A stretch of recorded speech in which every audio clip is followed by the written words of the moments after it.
ফেসবুকে যখন আমাদের লাইভ স্ট্রিমিংটা হচ্ছে অনেক দর্শক একটা কমন কোয়েশ্চেন করেছেন। আমি একটু স্পষ্টকাতর কোয়েশ্চেন, আমি কোয়েশ্চেনটা করে দিচ্ছি দর্শকদের কোয়েশ্চেন। সেটা হচ্ছে সাকিব আল হাসানকে নিয়ে বাংলাদেশ ক্রিকেট বোর্ডের আসলে অবস্থানটা কোন জায়গাটায়। এটা নিয়ে অনেক সময় এক এক রকমের কথা আসলে হয়।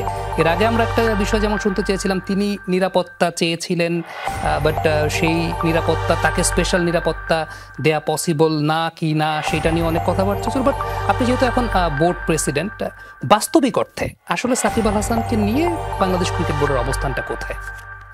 একেবারে বাস্তবিক কথা যদি বলি, সাকিব আল হাসান বাংলাদেশের ক্রিকেটার এবং তিনি সব ফর্মেটে রিটায়ার করেনি।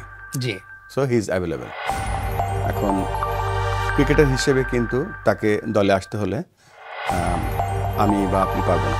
ইট ইজ আমাদের একটা প্রসিডিওর আছে, সেটা হচ্ছে সিলেকশন টিম আছে। সিলেকশন টিম যদি মনে করে যে সাকিবের ফিটনেস ঠিক আছে, সাকিব খেলতে পারে। আরেকটা ব্যাপার হচ্ছে যে সাকিবের অ্যাভেলেবিলিটি। জি, সাকিব এখন দেশে নেই। এখন যদি দেশে থাকে তখন হয়তো সিলেক্টরের সেই ব্যাপারে চিন্তা করতে পারে। তো সাকিবকে প্রথমে দেশে আসতে হবে বা দেশে থাকতে হবে, তারপরে হয়তো বাংলাদেশ ক্রিকেট বোর্ড সেইটা চিন্তা করতে পারে। এটা সম্পূর্ণ নির্ভর করছে সাকিব আল হাসানের উপরে। আপনি যেহেতু বলেই দিলেন যে সাকিব আল হাসান তো বাংলাদেশের cricketer, so cricketer Shakib Al হাসানের ব্যাপারে তো আসলে কারো কোনো সন্দেহ বা সংশয়ের জায়গা নাই। কিন্তু একটা স্পর্শকাতর ঘটনাও কিন্তু এর মধ্যে ঘটেছে।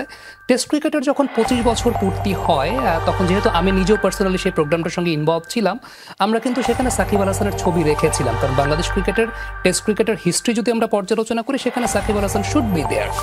ইভেন প্রথম টেস্টের টসের সিচুয়েশনটাও কিন্তু সেখানে ছিল। বাট ইন রিসেন্ট টাইমসে এই পাকিস্তান সিরিজে সাকিব আল হাসানের প্লে কার্ড নিয়ে দর্শকদের ঢুকতে দেওয়া হয় নাই, বলা হয়েছে যে উপর মহল থেকে নিষেধ আছে। উপর মহলটা আসলে কারা? I am pretty much sure সেটা আপনি না। আমি এই ঘটনা জানি না আসলে, আমি যে ঘুরতে দেওয়া হয়নি বা কিছু না, আই এম নট শিওর। ওকে, সেই জায়গাটা নিয়ে আসলে দর্শকদের মাঝে একটা কনফিউশন আছে এবং অনেক দর্শক সেই কোয়েশ্চেনটা জিজ্ঞেস করছেন যে উপর মহল থেকে নির্দেশনার জায়গা আছে। আপনি কোনো গেস করতে পারেন সেই উপর মহলটা আসলে কি হতে পারে? ক্রিকেটের যদি উপর মহল হয় তো আমরাই তো বোর্ড। জি, এর উপরে তো কিছু নেই ক্রিকেট বোর্ডে। আমাদের উপরে আমাদের মন্ত্রণালয় আছে বা দেশ, কিন্তু আমার জানা মতে আমাদের বোর্ড থেকে কিছু এই ধরনের আলোচনা হয়নি বা কোনো নির্দেশনা দেওয়া হয়নি।